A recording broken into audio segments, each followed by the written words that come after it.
wonderful time for advanced phase MPNs, which I define rather broadly to include patients with accelerated and blast phase MPNs, as well as patients with MPNs who may not have responded or have progressed following a JAK inhibitor.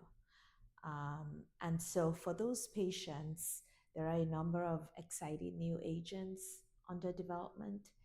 These include, for patients who are IDH1 or IDH2 mutated, clinical trials focusing specifically on that subset of patients.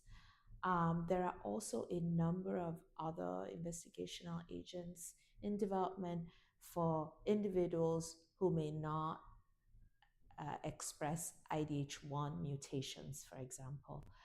Top of that list would be a new investigational category of drugs called LSD1 inhibitors.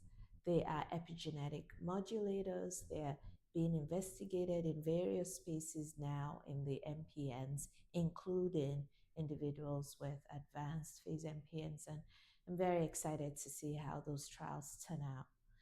And finally, I would be remiss if I didn't talk about or mention briefly a category of immunotherapeutic agents, which are now finding their way, interestingly, into advanced phase MPNs, specifically for individuals with CALR-mutated myeloproliferative neoplasms.